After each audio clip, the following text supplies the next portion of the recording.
Begnaud and I'm in Ms. Connie Laverne's Kinesiology 205 class, and this is my video showing the progression of ACL rehabilitation exercises.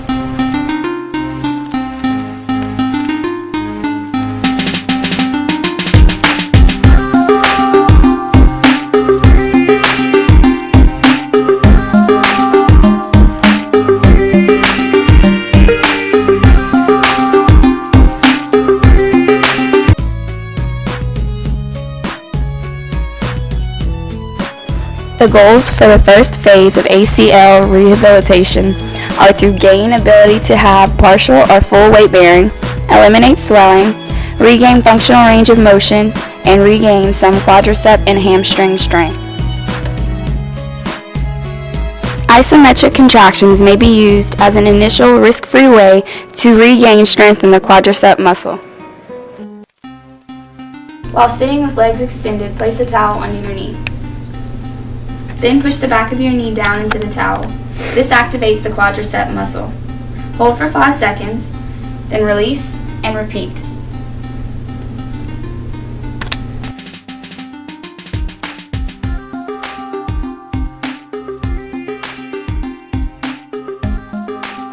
This next exercise is called the quad set.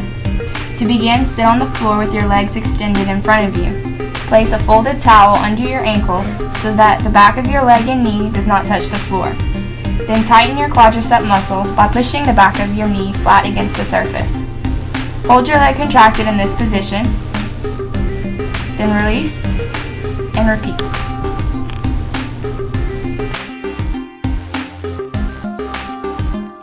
Wall slides are used to increase range of motion.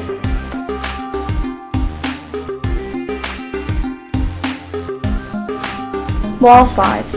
Start lying on your back with your injured leg extended on the wall. Move it through a pain-free range of motion like this. And then back up to extended knee. And repeat.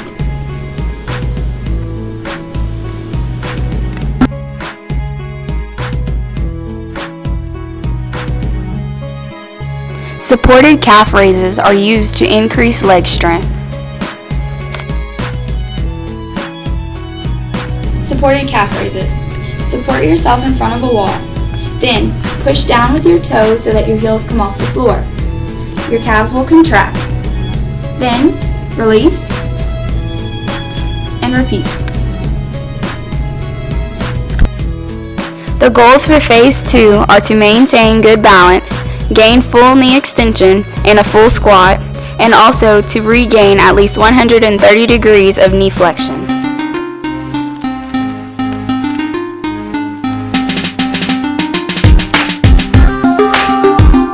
To perform a mini squat, rest your back against the wall with your feet out in front of you. Slowly bend your knees. Careful that your knees do not pass your toes. Hold 2 counts, come up, and repeat.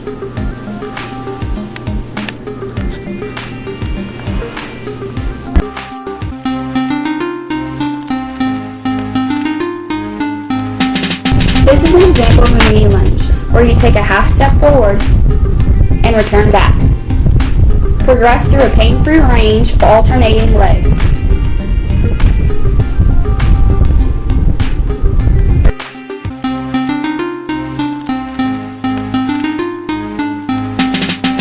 Stork stance. Always begin stork stance assisted by a wall. Start on one foot and rest your palm against the wall. Then progress to unassisted, then assisted with eyes closed, then unassisted with eyes closed. It's always a good idea to have someone around in case they fall. The goals for phase 3 are increase agility needed to adapt to directional changes experienced in sports, obtain full range of motion, full strength and full power, and regain the ability to run.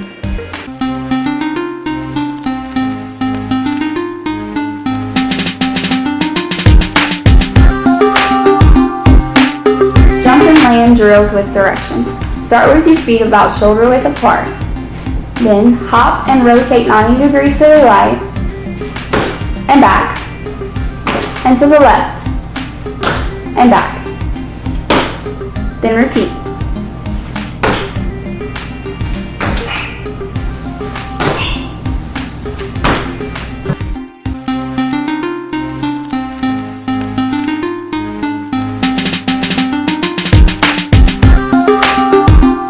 Square jumps. Start in the middle of the square. It helps if you number the corners of the square. We've numbered them number 1, number 2, number 3, and number 4. Start in the middle of the square and jump out to number 1. Then jump up to number 2, 3, 4, and back to the center. And repeat.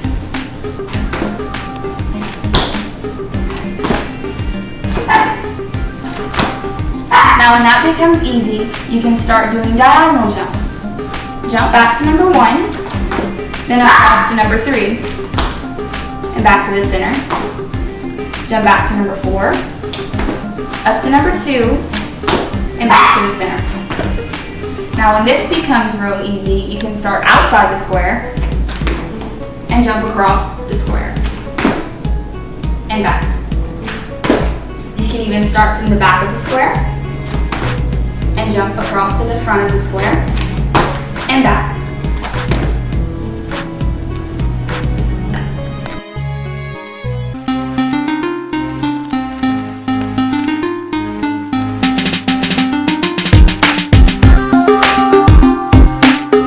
Once your knee has gotten stronger, a good exercise to try is the plyo lunge. Start with your feet together and then jump into the lunge position.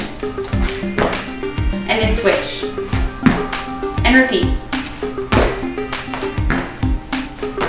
Always make sure that your knee does not pass your toes while you jump.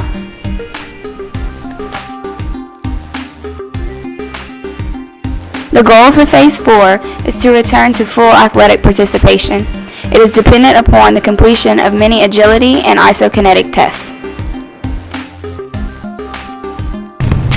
As your knee gets stronger with a little practice, your sports mechanics will come back to you.